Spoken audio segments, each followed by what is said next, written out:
തിരുവനന്തപുരത്ത് കെട്ടിടം വാടകയ്ക്ക് നൽകാമെന്ന് പറഞ്ഞ് നെടുമങ്ങാട് സ്വദേശികളായ അമ്മയെയും മകളെയും കബളിപ്പിച്ചു.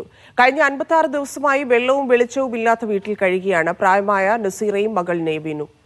11 മാസം കെട്ടിടത്തിന് വാടക കരാർ എഴുതി 5 ലക്ഷം രൂപ കൊടുത്തതായി പറയുന്നു. ദുരിതത്തിൽ കഴിയുന്ന അമ്മയെയും മകളെയും മന്ത്രിമാരായ വി ശിവൻകുട്ടിയും GR അനിലും സന്ദർശിച്ചു. തിരുവനന്തപുരത്ത് നിന്ന് ഷിജോ കുര്യന്റെ റിപ്പോർട്ട്. തിരുവനന്തപുരം നെടുമങ്ങാട് സ്വദേശിയായ നസീറയും നെവിനും ഇവിടെ മെഡിക്കൽ കോളേജിനടുത്ത് ഒരു ലോഡ്ജ് നടത്തിക്കൊണ്ട് വരികയായിരുന്നു. അപ്പോൾ അവരെ സമീപിച്ചുകൊണ്ട് ഒരാൾ ഷൈജു എന്ന് പറയുന്ന ഒരാൾ അവരെ സമീപിക്കുകയും തിരുവനന്തപുരം നഗരഹൃദയത്തിൽ തന്നെ ഒരു കെട്ടിടം എടുത്തു നൽകി അതിനെല്ലാ സൗകര്യങ്ങളും എടുത്തു നൽകാമെന്ന് പറഞ്ഞ് അവരെ സമീപിക്കുകയുമായിരുന്നു.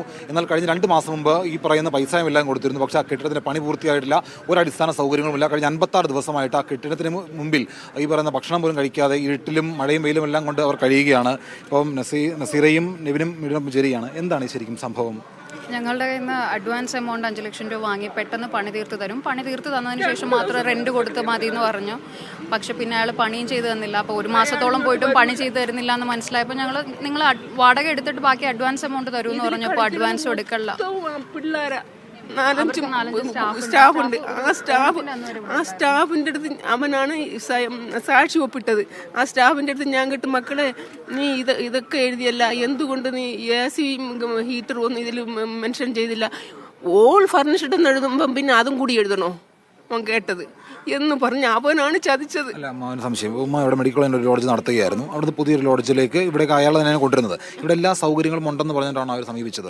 എല്ലാ സൗകര്യങ്ങളും ഉണ്ടെന്ന് പറഞ്ഞ് സമീപിച്ചത് മാത്രമല്ല, ചെന്നൈയിൽ നിന്ന് ഇങ്ങോട്ട് വണ്ടി കയറ്റി വിട്ടിട്ടുണ്ട്. എത്രയും 6 ദിവസം കൊണ്ട് AC വെച്ച് വരുമെന്ന് പറഞ്ഞ് 2 ദിവസം കൊണ്ട് പണി പൂർത്തിയാക്കുമെന്ന് പറഞ്ഞു. ഒന്നുമേ ചെയ്തില്ല. എന്താണ് ഈ കെട്ടിടത്തിന്റെ അവസ്ഥ? എന്താണ്? കറണ്ടില്ല, വെള്ളമില്ല, ലിഫ്റ്റ് ഇല്ല. ഞങ്ങൾക്ക് കയറിപ്പോയി കിടക്കാൻ ഒരിടയില്ലാതാക്കി എത്ര രൂപയാണ് മൊത്തം പറഞ്ഞിരുന്നത്? എത്ര രൂപ കൊടുത്തു? 75,000 രൂപ റൂം റെന്റ്, 5 ലക്ഷം രൂപ അഡ്വാൻസ്.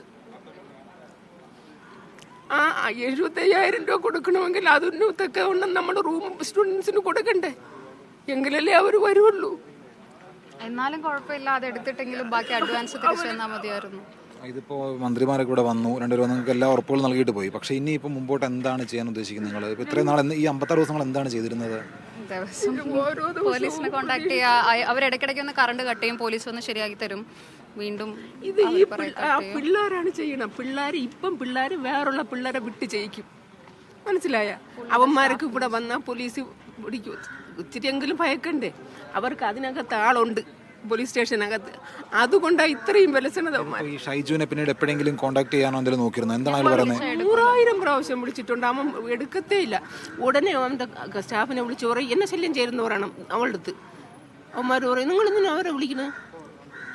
ഇപ്പോൾ നിങ്ങൾ എന്ത് ചെയ്യുക? നിങ്ങൾക്ക് വേറെ റിലേറ്റീവ്സ് അങ്ങനെ ആരെങ്കിലുമൊക്കെ ഉണ്ടോ? റിലേറ്റീവ് എല്ലാവരും അവനവൻ്റെ ജീവിതം നോക്കി ഒതുങ്ങി ഒരു കുടുംബത്തിൽ ഞങ്ങൾ 11 ഓരോരുത്തരും ഓരോ സ്ഥലത്ത്. അത് അവരവരെ അന്നം നോക്കണേ. ഞാനും ഉമ്മയും മാത്രം തന്നെയാണ് ഉള്ളത്. ഉമ്മ സെപ്പറേറ്റഡ് ആണ് ഒരുപാട് വർഷങ്ങൾക്ക് മുമ്പ് തന്നെ. അതുകൊണ്ട് തന്നെ അങ്ങനെ അധികം ആരുമായിട്ടും വലിയ റിലേഷൻഷിപ്പ് ഒന്നും ഇല്ല.